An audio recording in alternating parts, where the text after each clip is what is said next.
Good evening, I'm Joshua McKeag, and welcome to a special presentation of our national news.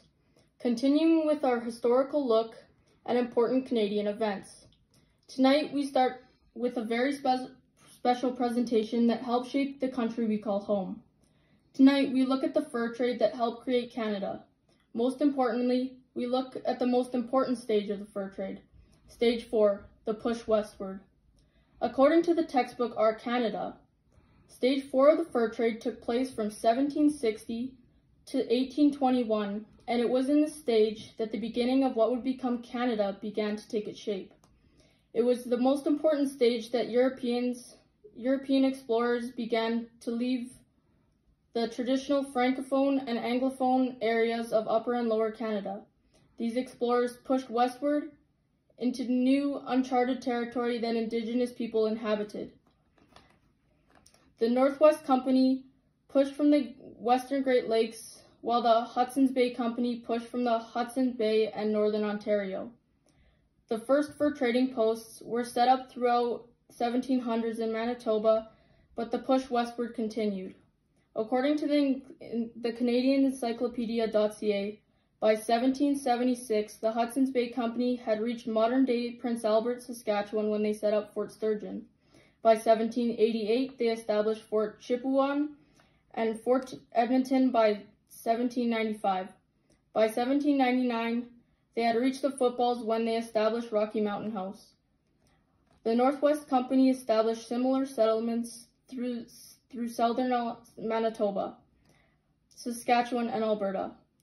Their most important being the Selkirk settlement near the Red River in 1812, which later played an important role in the development of Canada as we know it.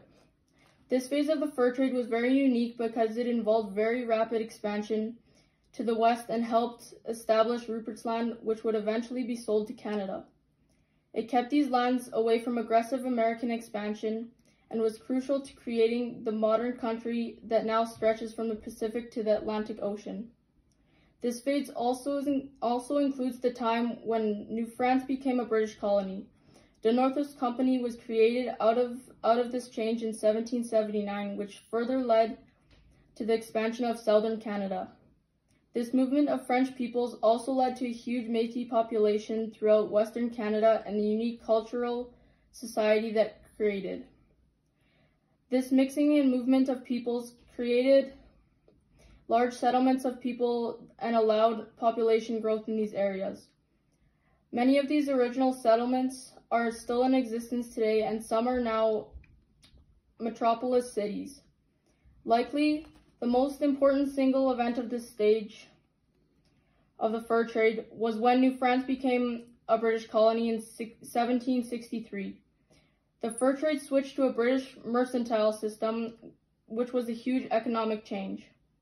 This was because the French focused more on furs, while the British paid more attention to farming and agriculture.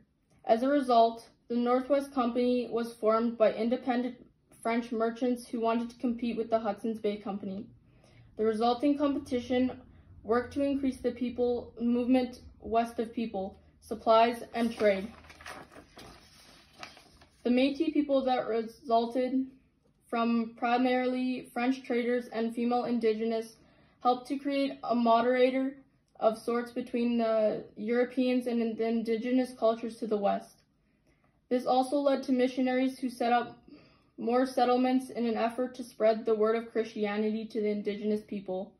The Métis became crucial as guides, interpreters, and traders.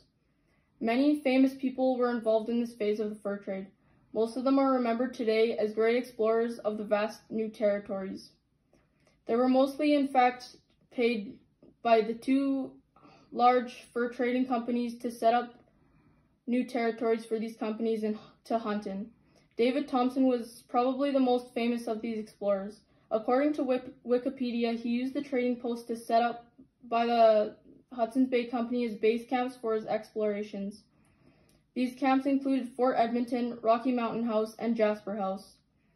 He used these camps to help find a route to Rocky Mountains and the Pacific Ocean. He mapped nearly 5 million square kilometers of land in the U.S. and Canada. He has been called the greatest practical land geographer the world has ever produced. Simply put, without Stage 4 of the fur trade, there would be no Canada. Clearly, this stage was the most important of all due to this fact alone. I hope you enjoyed our special presentation of Stage 4 of the fur trade. Join us next week when we discuss why hockey players are clearly the best athletes in Canada. Thank you.